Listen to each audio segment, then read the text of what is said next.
महाकुंभ 2025 के अलौकिक अवसर पर इस्कॉन के द्वारा बृहत्तम महाप्रसाद सेवा का आयोजन किया गया। ISKCON Mahakumbh Nagar sector 18, sector 19, DSA ground, Khusro park और नेत्र कुंभ क्षेत्र में 4 महारसोइयों का संचालन कर रहा है। इस्कॉन के प्रयास से प्रतिदिन 1.5 लाख से भी अधिक श्रद्धालु गर्भ प्रातः 8:30 बजे से रात्रि 11 बजे तक भरपूर मात्रा में स्वादिष्ट प्रसाद ग्रहण कर पा रहे हैं। 100 वर्ष श्री गौतम अडानी जी के अडानी ग्रुप के सहयोग से इस मेगा किचन को विशाल स्तर पर क्रियान्वित किया गया।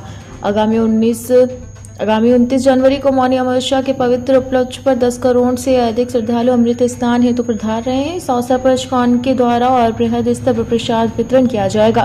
प्रतिदिन 5 लाख श्रद्धालुओं की प्रसाद सेवा के लक्ष्य के साथ इस्कॉन महाकुंभ की सबसे बड़ी रसोई संचालित कर रहा है। इस मेगा किचन के कुशल संचालन के पीछे मुख्य भूमिका रही IIT मुंबई से शिक्षा प्राप्त विश्व प्रसिद्ध आध्यात्मिक व्यक्ति श्रीमान गौरांग दास जी एवं उनकी 30 भक्तों की टीम। प्रातः ब्रह्म मुहूर्त में 2 बजे से भक्तगणों के द्वारा पूर्ण शुचिता का पालन करते हुए प्रसाद बनना प्रारंभ होता है। बड़े बड़े पात्रों को क्रेन की सहायता से चूल्हे पर रखा जाता है। तत्पश्चात ट्रॉली एवं ट्रैक मैकेनिज्म से उन्हें वितरण के स्थान तक पहुंचाया जाता है। संपूर्ण विश्व से महाकुंभ के अवसर पर इस्कॉन के शिविर में सैकड़ों भक्त सम्मिलित हुए। हम पहुंच चुके हैं इस्कॉन के महाभोग की महापाकशाला में, जहां भोग का निर्माण किया जाता है और फिर सुबह शाम दिन भर यहां पर भक्तों का तांता लगा रहता है। अनुमान के मुताबिक 2.5 लाख से ज्यादा लोग दिन में और 2.5 लाख से ज्यादा लोग रात तक प्रसाद पाते हैं। यानी कुल 4.5 से 5 लाख तक लोग रोजाना प्रसाद पाते हैं। ऐसे लोगों के प्रसाद बनाना बड़ी चुनौती है। उस चुनौती से निपटने के लिए सारा प्रसाद लकड़ियों पर बनाया जाता है। और अब हम यहाँ जानते हैं कि क्या प्रक्रिया है। क्योंकि ये महापाकशाला है, ये भंडार गृह है, माँ अन्नपूर्णा का भंडार, जहां से सारी सामग्रियां आती हैं। और इसके साथ ही ये क्रेन्स के थ्रू और ट्रॉलियों के थ्रू यहां से लोगों तक भेजा जाता है, जहां पर भक्त प्रसाद पा रहे हैं।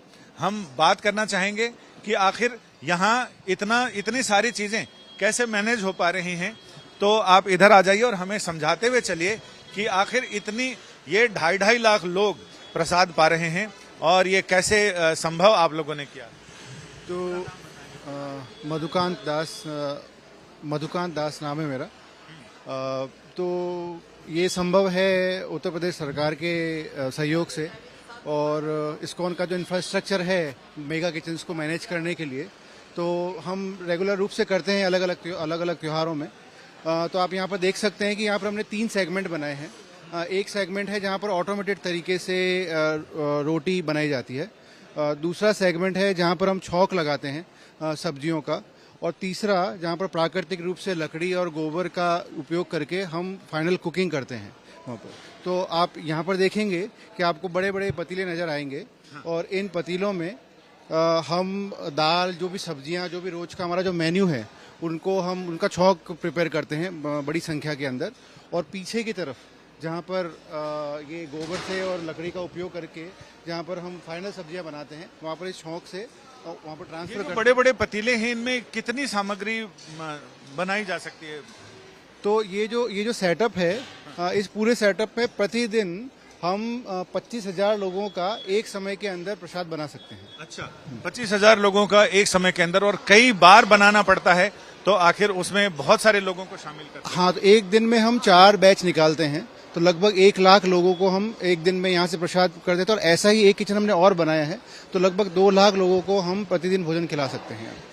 यानी ये बताना चाहूंगा कि जो गौड़िया संप्रदाय के बड़े बड़े मनीषी हुए हैं, उनके नाम पर रूप गोस्वामी जी, गोपाल भट्ट जी, रघुनाथ भट्ट जी, इन सब के नाम पर ये सारे रसोई गृह हैं। और यहाँ लगातार प्रसाद बन रहा है और ट्रॉलियों के माध्यम से इसे वहां तक पहुंचाया जाता है। तो आइए ये जानते हैं, ये गैस के भट्टियां हैं, ये सिर्फ छौंक तैयार करने के लिए हैं। यहाँ के पाक विशेषज्ञों ने, भक्तों ने बताया कि लकड़ी पर चूंकि छौंक एक बार पड़े तो आग कंट्रोल करना मुश्किल होता है, लिहाजा यहाँ कंट्रोल किया जाता है। और जब लाखों लोगों के लिए भोग प्रसाद में सब्जी बनेगी तो उसके लिए छौंक भी तो बड़ा होगा। और यही छौंक यहाँ तैयार किया जाता है। वहां से क्रेन्स के जरिए बड़े बड़े पतीलों को उठाकर इधर से उधर शिफ्ट किया जाता है। आइए चलते हैं रोटी वाले सेगमेंट में, देखते हैं कि प्रसाद कैसे बन रहा है। मेरा आपकी कृपा से सब काम हो रहा है, करते हो तुम कन्हैया मेरा नाम हो रहा है। ये मशीन आटा गूंदने की है। यहाँ आटा गूंदा जाता है, तैयार किया जाता है। वहाँ आटे में पानी मिला के उसको घोला जा रहा है। यहाँ आटा गूंद कर तैयार हो रहा है और यहाँ ये रोटी बनाने की मशीनें हैं, ऑटोमेटिक मशीनें। यहाँ प्रभु जी लोग सिर्फ आटे की लोइयां बनाकर मशीन में डाल रहे हैं। चपातियां बन बनकर बाहर आ रही हैं, सिकती हुई नीचे आती हैं और नीचे उन पर घी लगाया जाता है, यानी नवनीत भगवान का सबसे प्रिय भोग, वो घी यहाँ लगाया जाता है। और इसके साथ ही लगभग 1 लाख लोग सुबह, 1 लाख लोग शाम उनके भोग प्रसाद का, भोजन प्रसाद का इंतजाम ऐसे प्रभु करते हैं। आइए चलते हैं और ये देखते हैं कि ये भोजन भक्तों को कैसे मिल रहा है, कैसे पहुंचाया जाता है। आइए, जब भोग प्रसाद तैयार होता है तो ऐसे ही क्रेन्स की मदद से इसे उठाया जाता है और उठाकर इसे आगे तक ले जाया जाता है ताकि इसमें छौंक लगाया जा सके और इसे भक्तों को वितरित करने के लिए भेजा जा सके। और इसमें जो लगे हैं वो वेणुधारी प्रभु जी हैं और इधर संग्राम जी हैं, जिन्होंने सारा क्रेम सिस्टम डेवलप किया है और स्थापित किया है। क्यों सही बताया मैंने? वेणुधारी प्रभु जी ने ही सारा सिस्टम डेवलप किया है। मैं वेणुधारी दास हूँ और संग्राम प्रभु जी मेरे सहकारी है। ऐसा हमारा 10 लोगों का टीम है। तो जहाँ जहाँ पे ये जो बर्तन जब पक जाता है तो पक के यहाँ चूल्हे से उठा के फिर यहाँ ड्राइव करके नीचे डाउन करके फिर जो सर्विंग पॉइंट जो है वो सर्विंग पॉइंट में जाके उतार देते हैं। तो वहाँ से हमारा भंडारा चालू हो जाता है। अब हम आपको ले चलते हैं यहाँ से भोजन प्रसाद कहाँ जाता है। आइए चलते हैं और ये देखते हैं। ये सामने भोजन कक्ष है और इस महाप्रसाद सेवा इस्कॉन के माध्यम से तो यहाँ से भक्तों तक ये प्रसाद पहुंचाया जाता है।